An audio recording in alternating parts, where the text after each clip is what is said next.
Welcome to another episode of Progress, Potential, and Possibilities, discussions with fascinating people designing a better tomorrow for all of us. I'm your host, Ira Pastor. Welcome everybody again to another episode of our show, bringing you another fascinating guest today, helping to create a better tomorrow on so many unique fronts. Today we have the honor of being joined by His Excellency President Surangel Whips, who is the 10th President of the Republic of Palau. He was formerly a two-term senator, having served in both the 8th and the 9th Palau National Congress from 2009 to 2016. And throughout his Senate term, he had an extremely reputable policy-making period to promote and protect the best interests of Palauans, including conducting more than 100 oversight hearings to promote transparency and accountability in the deliverment of the government services, spearheading the first bill introduced in the 9th Congress that became law to increase the minimum wage since an enactment in 1997, and most recently balancing Palau's focus on developing and promoting human resources, fostering the economy, all while striking the extremely important balance in the protection of the environment, while of course putting Palau people first. Prior to his career in politics, President Whips had over 30 years of experience in the private sector, managing one of the largest growing companies in Palau.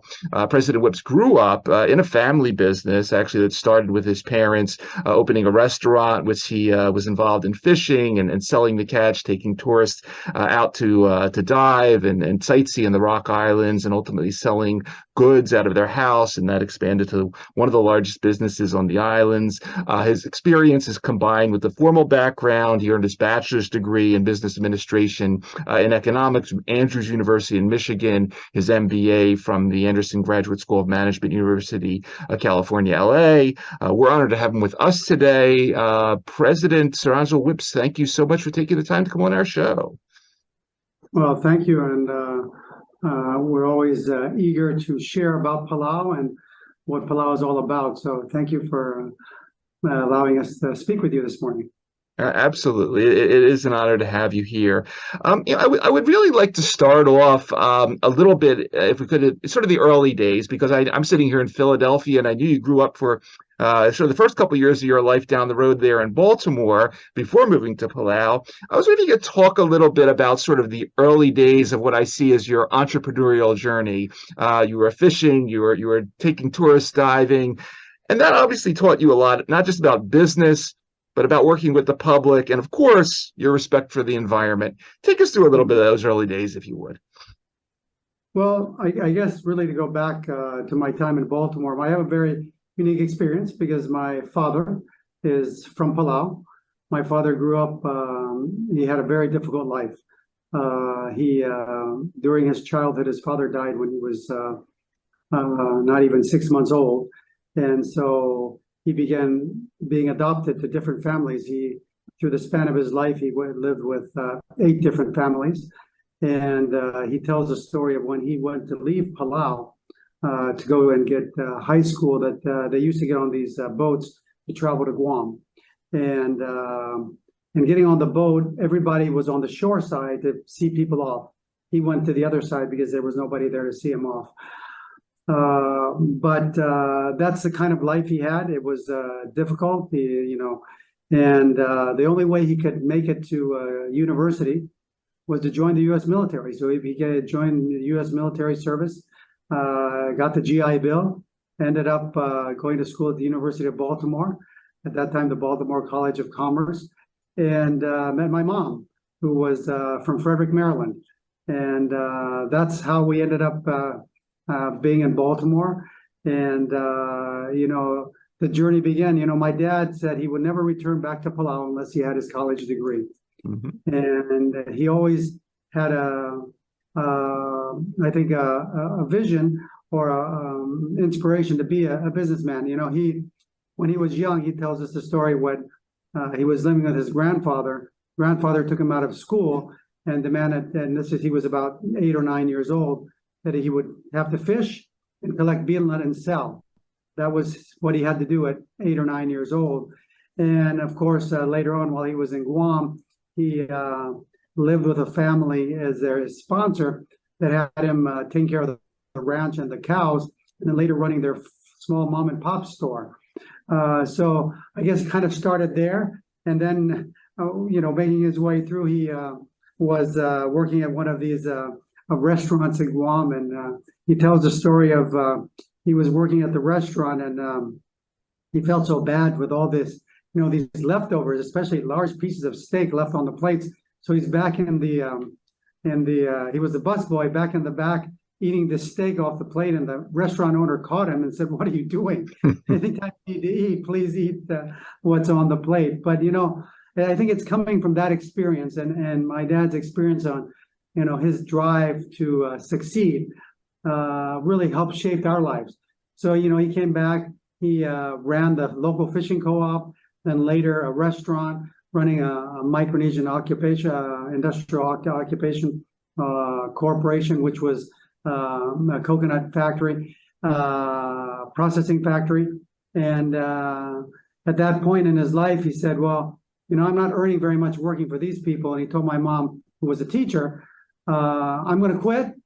And she was a teacher at the local Palau High School. And I'm just going to fish, take tourists out, and that's how I'm going to survive. And so he started out by fishing because that's what he knew how to do best as a kid. That's how he provided for his family. And at least when we came back to Palau, he was always fishing, not as a source of income, but he figured out I could fish and still make more than working as a manager in this copra mill. So he would catch fish. He has not embarrassed to do anything. He would stand on the side of the road and sell fish in front of Palau High School where my mom taught. My mom was like, okay, this is interesting. But, that was his drive, and really, I think, helped us. And I really thank my mom for being supportive and being there with him all throughout that journey. And so it started from there, selling fish on the side of the road, taking a few tourists out, then starting the small mom and pop store. And, this was all part of our life. That's how we grew up. I grew up with a restaurant. And then when I was young, he came and told me, we're staying in this neighborhood. I give you the responsibility to mow our lawn. But if you pick up any other jobs in the neighborhood, you get to keep the money. And that's really where I started. My first business was taking care of lawns. So I had the whole neighborhood at one point. Lawnmowers at the time were kind of rare. And so it's those types of experiences that really shape your life. And my dad's, in the beginning of his business, was not difficult. He tried to get loans. It was hard to get loans. Just the struggles that he had, and then we got to live through, I think helped us in growing up understand the value of having a government that supports entrepreneurship, that supports its people. Then people need to earn a decent living. They need to be able to survive and thrive. And not only that, a respect for the environment and what it provides for us. We always go back to he was able to survive because he could go out and fish. Mm-hmm. And so Palau has this practice for years, for thousands of years, that we would overfish an area and the chiefs would get together and say, no, now it's time to put a bull and stop the fishing in that area so they can rejuvenate and regenerate so that we can go back to fishing it.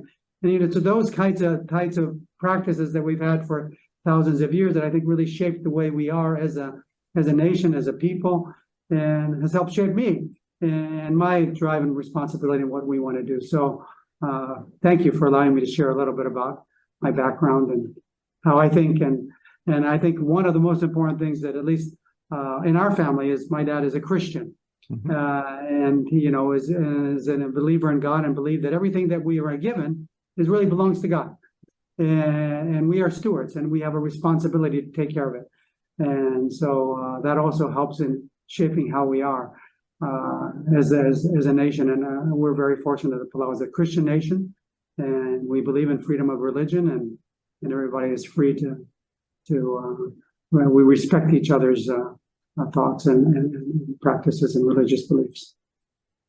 Outstanding, really outstanding, wonderful. I appreciate you sharing that amazing background. And as you mentioned, the themes of thriving and surviving, obviously in recent years, and you've really after achieving the presidency, really put Palau on the map, especially in recent years in terms of both the COP26 and recently the COP27 conferences. And you've told the world, obviously, again, I'm sitting here on the U.S. East Coast, and I think of climate change, that occasionally that hurricane that comes by the New Jersey shoreline, you're much more front and center in sort of the big picture. You talked about sea level rise. You talked about sea level getting into the taro swamps, affecting all the animals in the jellyfish lake on Rock Island.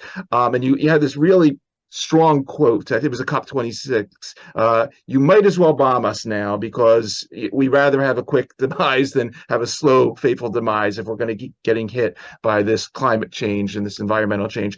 Talk a little bit about both your experiences, COP26 and COP27, and a little bit of what's happening nowadays in terms of the Palau situation and the environmental story. In the private sector, it's easy to see, you make a decision to get things done, right?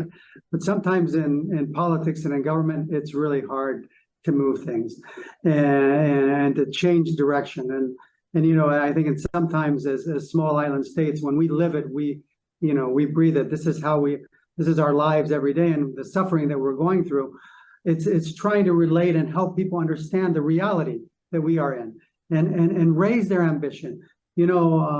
One of the things I did at COP26 was also sign on with COSIS, which is the Coalition of Small Island States, to make the polluters pay. Right. And it's not so much we want to sue the world and say you need to pay. It's to sue the world to make you responsible so that you can change your actions, because it's really about changing actions. That's what we need to be able to do. At COP26, at that time, I was talking to the Australian Prime Minister, and their ambition was to reduce carbon emissions by 30% by 2030. And I said, as a small island state, that's really not good enough. And it should be 50% by 2030. And I'm so glad that the new administration in Australia has now moved to 43%. It's not 50, but it's that kind of progress that you want to see. And saying you might as well bomb us is to raise that awareness, raise that ambition, helping people understand. And hopefully that you're in Philadelphia, or you're way in the middle of Kansas, or wherever you are, and you may not see the impacts, that you can feel it and you can understand it, and then that you want to make that change. So if you're driving a gas guzzler, maybe you want to go electric. If you're using coal, maybe you want to switch to solar. That's what we want the world to do. If you can save your forest, if you can protect your oceans, please do that, because Palau alone cannot do it by itself. It takes all of us working together, and that's really our message, and our aspiration is to really help raise the awareness, get people involved, and it takes everyone. It's not just pockets here and there. Mm-hmm. So. And continuing just along that thought, talking about the oceans and this incredible natural resource that you are right in the middle of. You earlier this year in April, you hosted the 7th Our Ocean Conference in Palau. You were there with Joe Biden, President Joe Biden, John Kerry, special presidential envoy for climate in the U.S. President Obama was there as well. All sort of focusing again on this theme of the blue economy, something that obviously Palau's right in the center of, and whether that's the fisheries, whether that's the carbon sink that the ocean represents, or whether it's novel products that could come out of the ocean. You've done an incredible job of raising awareness. Something like billions of dollars going into sort of how do we revitalize the blue economy that the Pacific Ocean represents. Talk a little bit about this conference, if you would, and a little bit of what was achieved. Well, first of all, I don't want to take credit for having Joe Biden and President Obama in Palau. Yeah, take the credit. I wish they would have come, but it was a great partnership. It was the Oceans Conference was co-hosted by Palau in the United States. Yeah. Special Envoy Kerry was here representing the United States, and their Oceans Conference is smaller than the UN Ocean Conference, so obviously we didn't get those big name presidents, but it was really our opportunity as a small island state to bring over 80 countries to Palau, mm-hmm. and 150 different non-state actors. So that awareness of coming to a small island, experiencing sea level rise, understanding what a small island is challenged with was so important. And having that partnership with these leaders and moving that agenda forward was so important. At the Air Oceans Conference, we got $16 billion in commitments. That didn't come to Palau; it went to the world, but it's commitments to the oceans, mm-hmm. Whether it's in conservation, it's marine pollution, it's in protection, and all those things that impact our oceans. Highlighting the oceans is so important because it is the largest carbon sink. Not only that, every second breath we take is the ocean. And it's so important that we understand how we are impacting it, and we should not use it as a garbage dump. Right. And we should not overfish it and overtake. And that's what we're doing now. We think it's out there and it's every free game and everybody should just do whatever they can. But that's what we want to raise, that awareness, and help people understand that we need the ocean. It's what sustains us. It provides us our livelihood. We've lived off it for thousands of years. We need to show that. And so Palau, has always been an advocate, and we're a member of the High Ambition Coalition for Oceans, co-chairing with Norway. Mm-hmm. And in that, our goal is to encourage the world to go 30 by 30. That means 30% of the ocean protected by 2030. And Palau has exceeded that. We're at 80%. No take. Actually, we've gone beyond that because we're 30% no take. And what we're doing now is saying, okay, Palau, protecting 80% and saying it's a no take area and completely is not enough. Right. What we really need to do is raise that ambition so that the world is doing, not only within our EEZs, but also in the jurisdictions beyond our national boundaries. So the high seas. And so what Palau is doing in our Blue Prosperity Plan is that we're taking a very scientific approach. We're going to do a marine spatial plan. We're going to use data and science to identify those most critical areas that we need to protect that should be no-take zones, because they're the important spawning grounds. And that needs to be from the shoreline to our EEZ to make sure that we've protected the most important habitats so that we can ensure that we sustainably use and have these resources for the generations to come. But at the same time, we want to make sure that if we develop any type of fishery, it's a sustainable fishery that benefits local people.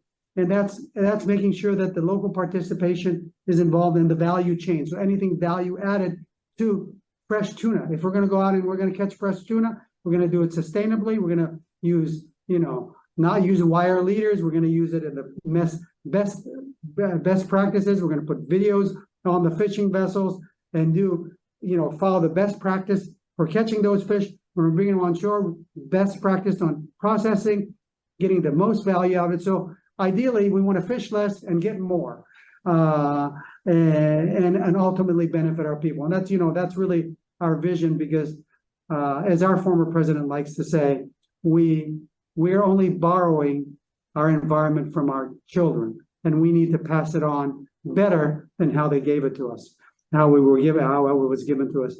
So we're so fortunate and blessed to have an EEZ that's the size of France, or it's the size of Texas, and we feel that it is our responsibility to protect it but also at the same time to develop it to the best use for our people. And part of that Blue Prosperity Plan is also looking at aquaculture and developing clam spawning, shrimp, finfish, and all those things that also help in support of our tourism industry, which is so important to Palau. When the tourism is booming, they have a high demand for seafood. And if we don't have seafood, we take it from the reefs. And sometimes we overfish the reefs. And when we overfish the reefs, that affects our climate, affects the corals that are so important to us. So having an aquaculture industry that can help support that and maybe do some export also coincides with helping build that blue prosperity plan or that blue economy that we think is so important. And, looking at blue carbon, it's protecting the mangroves, the seagrass, the corals, and preventing deep sea mining, because we know that if we scratch the bottom of the ocean, bottom trawling, that all releases carbon. So it's comprehensive. It's looking at all of those things. But one of the things that part of the Blue Prosperity Plan looked at is we are making all these sacrifices, but it also is a sacrifice to our economy and to our livelihood. So how do we monetize, or how do we better make use of this environment that we have to benefit the lives of our people? Because I think it's a challenge in all other countries that are trying to save their forests or protect their reefs, or it's how do you strike that balance? Because, why not exploit the oil? Why not go and overfish? Because our people need to be fed. They need to be taken care of. And it's trying to find that balance and making sure that we're still improving the lives of our people, but at the same time, we're doing our part to be protectors of our planet. And I think that's really the message that we're trying to get from Palau. And hopefully that's something that we can share with the Pacific and share with the world. Absolutely. And the other end of that now, because, Palau and your initiatives have also been in the press quite a bit, sort of what else, small island nations can really excel at as we enter into 2023. There was, a lot of news on sort of the venture capitalist Tim Draper becoming sort of the first digital resident of Palau, and so some of the stuff you're doing in blockchain, a lot of collaboration with Taiwan, as we are per the U.S. in areas like medicine, obviously high tech. Talk a little bit about some of the vision on that front and some of the areas that the small island nations can really excel at moving forward. Well, as you know, Palau is very small. We only have 20,000 people. We're in the westernmost Pacific. Yep. Because of our location, we're 5 hours from half the world's population, because yep. They're all within our reach. And I think it provides us a unique opportunity for business. And we see the opportunity in the financial industry. There's Singapore, there's Hong Kong. Why can't Palau be another small island that provides services in those areas? So that's why we're looking at the crypto industry. Crypto is all about freedom and having people so we launched a digital residency program to accelerate that freedom. And we want to develop that into e-corporations and other. We want to encourage digital nomads to come and live in Palau. Why not? I'd like to live in paradise and do your work. And I was in Kauai last March, and I said, and I met a few of these digital nomads, and I said, this is what we need to have in Palau. Homes where they can come and live in paradise and do their work. And then that was the height of COVID, and so something that we learned that we need to diversify our economy. So we definitely are looking at those opportunities. We're also looking at how we can become energy independent. Mm-hmm. One of the challenges that we've had now with the rising price of fuel, all our generators here generate using diesel. Mm. So our cost of generation and power to people's homes has just gone astronomical, which makes it hard for them to survive. So we're right now in the process of getting 20% of our grid onto renewables. And really, the plan is let's just leapfrog and go on 100%, because instead of investing and changing over to new generators, let's just leapfrog and change them all at one time. Because right now, the cost of solar generation is 1/3 of what we're paying for diesel. it requires investment, it requires capacity. So how do we partner with people to solve that problem and really provide energy independence? And we continue to do our part on saving the planet, keeping the temperature below 1.5, because anytime we reduce our carbon emissions, we're all reducing our chance of exceeding that 1.5 degrees that will make at least 10 of our islands that are inhabited go under, and that's not what we want. We don't want to lose our culture, our heritage, and those islands that have chiefs and have their own languages and have their own culture that have been passed on for thousands of generations. Not only do we lose the turtles and the fish, we're going to lose people and their and that, which is, I don't think that moving into a building or moving onto higher ground is the solution. The solution is let's do all what we can do. So really, that's what we're about, is trying to develop industries that are sustainable, that are low impact to our environment, and that hopefully can provide the livelihood and the good standard of living that our people, unfortunately, right now, migrate to the United States. We have a study that was done that 40% of our population over the last 25 years with our special relationship with the United States has moved to the United States. And why are they moving there? Because of the American dream. Right. Really, our goal is, how do we make the Palauan dream just as good as the American dream? I like to say better, so that we can stay in Palau and continue to build a prosperous future for our children, so that they can benefit, but at the same time protect the beautiful gift and these islands that we've been given. So, outstanding story. Mr. President, I just want to ask you one other question, because it stood out to me when I was looking through your profile at the Our Oceans conference. It mentioned that when you're not thinking of all the things you have to do as president, you're hanging out with your family, you like to play basketball, you like to fish and dive, but you also like to ski and snowboard. And I just, if you invited me to Palau and we're hanging out and we're fishing and we're diving and we're eating some fresh sushi in the boat afterwards, I'm not thinking about snowboarding. But when did you develop the interest in snowboarding and cold weather sports? Well, I guess we always like extremes, right? So we got diving, and it's always hot here. So I did go to school in Michigan, and I did get enough snow when I was out there.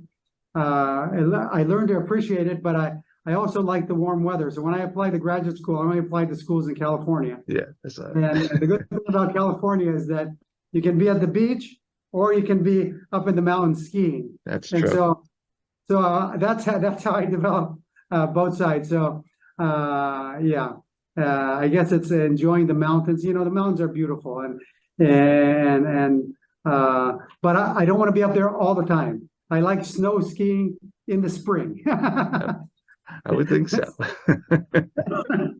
But it's anything to do with nature and enjoying nature is always a treat, and being up in the mountains is a wonderful experience, and I encourage anybody to do it. Just like going underwater and swimming with the fish and the sharks and the manta rays, it's the same type of experience. When you're on that cliff and you're looking down and it's a black, it gives you some kind of makes you a little bit, your stomach turn a little bit. It's just like when you see those big sharks show up, or the same type of experience. And I think that's maybe that's what we're interested in, the thrill a little bit. Outstanding. Mr. President, while we have you, just any, obviously the COP27 finished, any other major conferences, events that you're going to be traveling to, presenting at, places we can watch you, potentially run into you at some point? Anything else you want to mention while we have you as we enter 2023, please have the floor. Well, I think next year, our friends in Panama are hosting the Our Oceans Conference, so we will be going there to join them. I think that's I think the March 2nd and 3rd. So I encourage the world to go to Panama because we need to keep our initiatives going. And of course, we will be going to UNGA next year in September, and of course COP in I guess that would be November next year. But I am going to Dubai early in January on a sustainability conference, also talking about renewable energy. And as things come up, of course, there's always more activities, but those are kind of lined up for next year already. I was supposed to be in Singapore this week. Unfortunately, I couldn't make it there for another oceans conference, but I was able to speak via Zoom. So sometimes if you're not there in person, at least you can use Zoom. And but we're always advocating for the oceans and to do our part. And as the Pacific, we're continuing to work together as the Pacific Island Forum to push these initiatives forward. So really, thank you for allowing us to share and a little bit about what we're doing in our small part of the world. Absolutely, most definitely. For everybody that's going to be listening to this particular episode of our show or watching on the YouTube channel, again, you've been listening to His Excellency President Surangel Whips, President of the Republic of Palau, building and developing their economy, protecting the environment, and developing the Palauan dream for every one of his citizens. President Whips, I want to thank you for taking the time out of your schedule to come talk to us for a little while. Obviously, thank you for everything you're doing there. And as we like to say on our show, thanks for helping to create a better tomorrow, not just for the people of Palau, but for everyone that you impact. It was great talking to you. Yeah, thank you. It's great talking to you.